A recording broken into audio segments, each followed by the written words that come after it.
saat kurang lebih progres itu 90% untuk bisa penggunaan di area lapangan utama. Ini menjadi harapan kami dan cita-cita kami semuanya, termasuk stakeholder. Mudah-mudahan di akhir Desember 2021 ini bisa dilakukan soft opening pada pemakaian lapangan utama. Nah, untuk memenuhi standar FIFA, stadion ini dalam desain and build sudah kami penuhi syarat-syaratnya.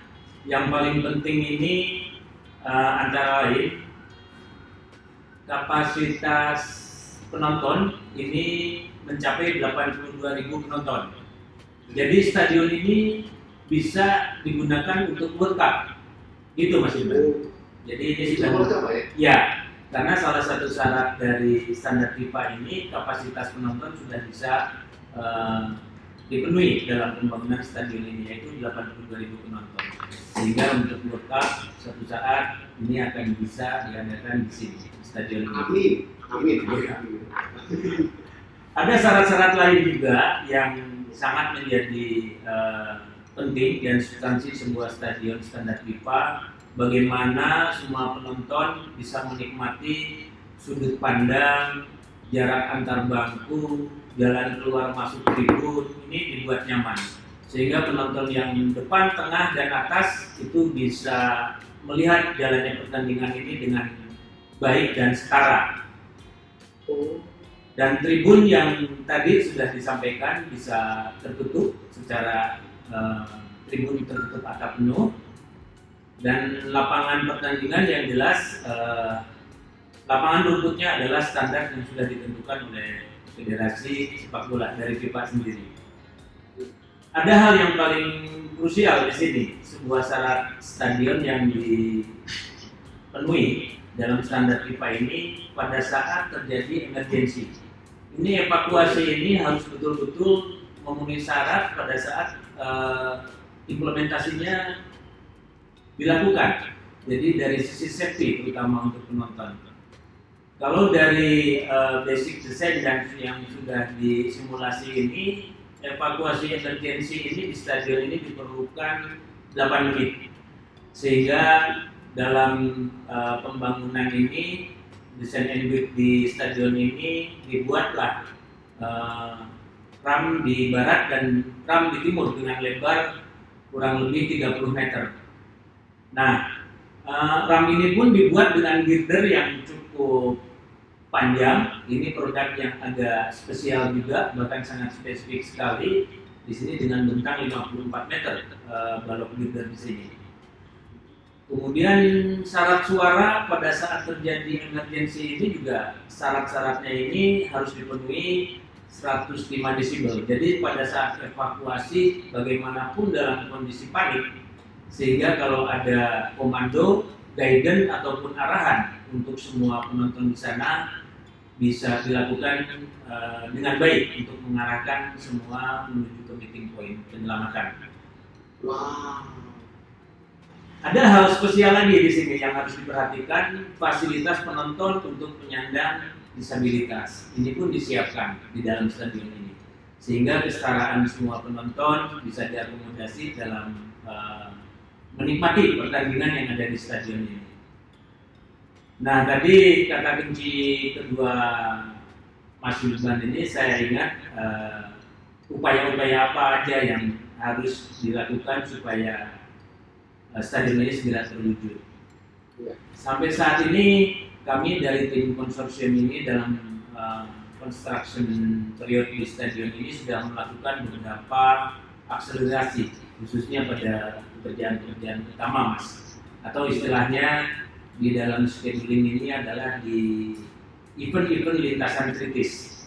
Jadi kami melakukan aktiviti fast track secara paralel. Yang paling krusial ini di stadion ini misalnya pada saat tanam rumput. Nah, kami melakukan tanam rumput di floor seri temporer di daerah Tangerang. Jadi jangan menunggu template lapangan atau elevasi nol lapangan ini harus selesai dulu baru tanam rumput. Kita bisa mereduce waktu dengan cara kita tanam dulu di nursery, di temporer di daerah Tangerang. Kemudian setelah rumput tumbuh dan siap dipindah, baru bisa dipindah ke lapangan utama. Karena rumput ini ada rumput natural dan hibrid yang bisa dikombin untuk bisa memenuhi syarat standar FIFA tadi, sehingga waktunya bisa kita reduce. Ini dari lapangan utama untuk penanaman rumput. Kemudian dalam kolom struktur, di sini ada kolom struktur utama, 8 kolom struktur utama ini kami menggunakan metode slip form. Sehingga dalam pengecoran construction di pekerjaan beton ini, secara menerus kolom slip form ini kita kerjakan sampai setinggi 59 meter. Tanpa menunggu lantai-lantai harus selesai dulu, Mas. Oh, Pak. jadi langsung Pak? Ya, ini menerus setinggi 59 meter. Ini juga sebuah fast track yang bisa mereduce durasi pelaksanaan kita lebih cepat. Kemudian untuk kelengkapan casing stadion, walaupun stadion ini belum muncul bentuknya atau belum selesai strukturnya, kami sudah mengerjakan beberapa precast untuk keperluan di fasad dan tribun. Bahasa sederhananya untuk casingnya stadion ini kami sudah membuat ini di workshop. Ya, kita buat dulu di workshop nih untuk percepatan akselerasinya. Kemudian pada saat struktur selesai, baru kita heavy equipment-nya, semua crane kita laksanakan pekerjaan install untuk fasad dan semua pekerjaan precast yang diperlukan di tribun. Nah, semua beberapa activity project di sini selama construction method ini kami melakukan dengan BIM yang tadi sudah disampaikan oleh Pak Dirut Jakpro, bahwa teknologi BIM ini mutlak harus sudah kita kuasai teknologinya di construction di Indonesia khususnya. Kira-kira gitu, Mas, kata kunci bagaimana standar FIFA dan apa upaya-upaya yang sudah kami lakukan. Baik, satu lagi Pak Nari menarik. Jadi yang banyak sekali orang tentunya bagaimana karena formula tadi yang diberikan ya Pak ya. Berarti angka stadion sebesar sebenarnya 3.900 ton. Nah, mungkin Pak Sulaiman bisa menceritakan kepada kita semua di malam hari ini yang jadi latar belakang munculnya ide untuk menggunakan ini rangka baja itu terberat ya Pak ya, dengan bintang terpanjang se-Asia. Ya. Bagaimana Pak awalnya? Yang menjadi daya ungkit sehingga kita ini semua di challenge di proyek ini, semua pihak dari owner, kemudian konsultan, konsorsium kontraktor, bahkan para praktisi akademisi yang tadi disampaikan Pak Dirut, kita libatkan semuanya untuk bisa mencari jalan keluar, karena kita mempunyai ide bagaimanapun juga ini harus ada percepatan pelaksanaan di stadion ini. Jadi kita bisa melihat dari beberapa yang sudah dikerjakan. Itu di Singapura itu dengan kapasitas 60.000 penonton, jadwal pelaksanaannya 3,5 tahun. 3,5 tahun. Itu sudah selesai. Kemudian di Inggris, di stadion Tottenham Hotspur itu 4 tahun. Itu 4 tahun. Kemudian di Inggris itu selesai, kita baru mulai nih. Yang di Jakarta ini kita baru mulai. Nah, tapi pada saat kita baru mulai, ini ada tantangan dari Jakpro selaku owner kami. Kita diminta untuk target 26 bulan untuk bisa selesai. Ini luar biasa. Wow. 26 bulan dengan kapasitas 82.000 penonton. Artinya di Inggris itu selesai dalam 4 tahun dan kita diminta untuk bisa ada sebuah lompatan, terutama dari sisi engineering, bagaimana bisa diselesaikan 26 tahun. Hanya gagasan 26 bulan, sorry Mas Iwan. Hanya gagasan dan ide basic ini muncul pada saat sebelum pandemi.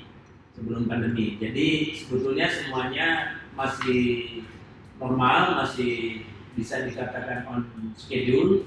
Kita ada extension ini karena memang ada perlu relaksasi terhadap jadwal, terutama akibat material-material utama yang harus kita datangkan, komponen baja terutama. dari negara luar yang semuanya mengalami lockdown, baik di luar maupun di tempat kita. Ini kan kena lockdown ini, mulai dari periode PSBB tahun yang lalu, Mas. Nah, kita nggak patah arang, nggak putus asa, dan kita terus mencari ide, sehingga latar belakang ide rangka baja atap yang awalnya akan dilakukan dengan lifting parsial itu kurang lebih kami hitung rencananya 16 bulan. Ini akan menambah lama lagi, dan fast track yang paling spektakuler adalah di lifting rangka baja ini. Karena lifting rangka baja ini dengan sistem hidrolik kita bisa menjadikan 4 bulan lebih cepat. Jadi 4 bulan lebih cepat. Ini dalam theoretical, dan dalam project planning untuk lifting ini kita siapkan bisa 4 bulan lebih cepat dengan metode hidrolik strand jack. Mungkin nanti bisa dilengkapi dengan teman narasumber yang lain mengenai bagaimana proses hidrolik strand jack ini. Nah, dalam pelaksanaan lifting itu sendiri secara overall itu berjalan selama 5 hari, 5 kali 24 jam. Dengan tadi informasi Pak Gubernur yang hadir langsung di site untuk melaksanakan dan melihat proses dalam mensupervisi proses lifting ini, rangka baja atap ini. Ini selesai pada tanggal 16 Juni yang lalu, jadi kurang lebih sebulan yang lalu ya. Itu sudah selesai, alhamdulillah semuanya sudah naik, dan tadi cukup surprise juga hasil keringat kerja kita semua bersama di tim proyek ini mendapat penghargaan dari MURI. Jadi kurang lebih itu Mas Iban, mudah-mudahan yang namanya